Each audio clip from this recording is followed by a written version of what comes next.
that his father married about 6 months before he died, and he feels that she conned Daddy into leaving him all his money rather than leaving it to him. But of course, as the story goes, we discover that actually Father did indeed love this bimbo, and the bimbo loved him, and there has never been much love lost between Gerald and his father, and in fact Gerald's principal concern is to shag his barrister. That's what Gerald is about, really. And I was just about to say that it's quite unusual for you to be playing a moral, upstanding, nice guy, isn't it? Amanda, what on earth do you mean? That's not true at all. You get the real nice ace, sort of evil, malevolent, or very sharp kind of characters, I think, anyway. Don't you think? Well, I would dispute that. Well, do it. It's your career. You tell me. I mean, I think the poor unfortunate man I played in Alien 3 was all right. Yeah, He'd had his problems, but he was a decent guy. Certainly Guy Perron in The Jewel and the Crown, or that's going back a bit, was, you know, a fine, upstanding young man with a sense of right and wrong. You know, I've played a few likeable rogues, I suppose. So this time you're just slightly devious. This time, basically, it's a comedy, and it gives me the opportunity to send myself out. You know. Do you like that? Do you like? Absolutely, of course I do. Yeah, and it's a great script. It's a wonderful script, in fact. Are people reluctant to cast you in sort of light-hearted romances and comedies? Well, yeah, because in this business you are what you're seen to be, and if you're seen to be doing something reasonably well, then the odds are you'll get asked to do it again. And, you know, like everybody else, I've got to earn a living, and there are only so many times that I can say no to stuff that I've done before. But then comes a time when the bill's got to be paid, and there's not enough money in the bank to say no, so you go off and do it again, which gives you a bit more money to keep saying no, in the hope that in the meantime somebody will actually just begin to look a bit further than a screen image, do you know? I mean, I actually have, of late, in the last couple of years, gone off and done all sorts of peculiar things. But, you know, I'm just an actor, I don't make the film. And unfortunately, those projects have gone straight down the toilet because they haven't been very good.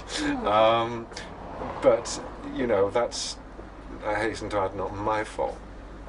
That's the fault of the people who are making the film. But I went off and did it because the parts that were being offered me were a remove from the norm. Yeah.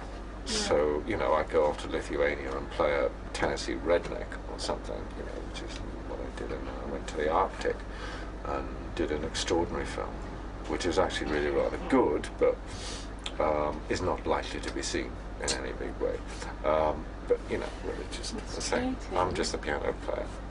Well, you may be just the piano player, as you put it, but this to me feels like a very British film. Does it feel that to you, being inside it? Yeah, but you know, there is a feeling of optimism now in the British film industry, well, in Britain as a whole, you know, which started with the general election, or the result of the general election. And, you know, there is a very tangible sense of optimism around, and there are more British films being made. People are beginning to take risks with British films. I mean, you know, you look at the success of something like The Full Monty, which is made for a fraction of the budget of most Hollywood films.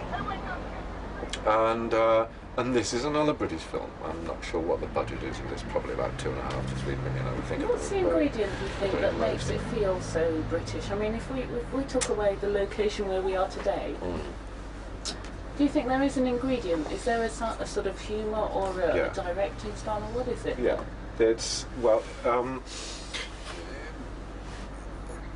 it's a comedy, and there are certain elements of comedy that are universal, but there is a streak of irony that runs through British humour that you don't find in American comedy.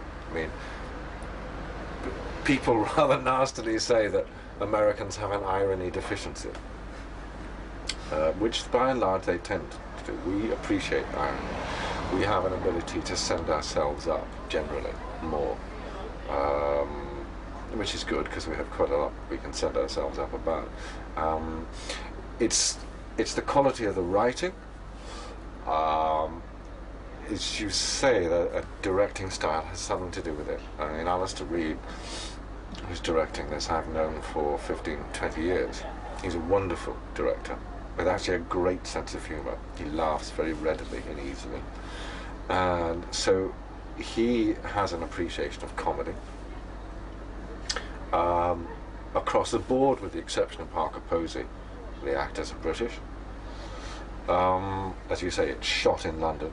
That's quite unusual, isn't it? An all-British cast doing these films. Yeah. And it's a working title film, which is a British company. What makes it special for you? The quality of the script. It's as simple as that. I mean, that's what makes it special until the thing is on the screen. I mean, I can't have an opinion on that yet because I don't know. I haven't looked at any rushes. But I suspect, because Brian Tufano is a great cameraman and Alistair is a director that I respect, and the performances I see going on around me are all pretty bloody good, that the end result is terrific. And Amanda's put in some stirring work outside the Old Bailey as well. And but we always, I come back to the point that it's the quality of the script, because if the script isn't right on the first day of shooting, you can bugger about with it as much as you like, and it will never be right. And the attraction of this, as soon as I got it, I thought, this is a terrific script. And also what it reminds me of, it's got the feeling that This Life had, which, you know, attracted a cult audience, and a big cult audience, at the time that it finally went off the screens. I hope they do it again. Because, you know, the four central characters are young lawyers. It's set in the legal world, which in England has its traditions and its quaintness and its bigotries, and it's very much a male-dominated world. But there's a lot of humour in it, you know. I mean, you look at the antics that the legal profession have to get up to in our courts, and it's hysterical. And all those barristers standing there in their wigs and gowns, they're all performing. I mean, people say that actors and barristers are very alike, and I think they are. And we've got some terrific people in this. I mean, it's inspired casting to ask somebody like Jennifer Patterson from The Two Fat Ladies to play a judge. She's wonderful. She's only got 2 lines, but she's hysterical. It's gorgeous. I can't wait. I can't wait for the film to come out, because I can't wait to see me in it. But I will be searching. Well, you look absolutely delicious in it, I can tell you that. What's next for you then after this project? What will you be up to? That was your I don't know, darling, actually. I very rarely do know. I've just finished a film. This is the first time for a long time that I've done things immediately back to back. But I went straight from another British comedy, in fact, on to this one. But what I'm doing after this, I've no idea. Lovely. No more evil characters in the pipeline. Depends how much money I got in the bank. Charles, thank you very much. You're Thanks for more your than time. welcome.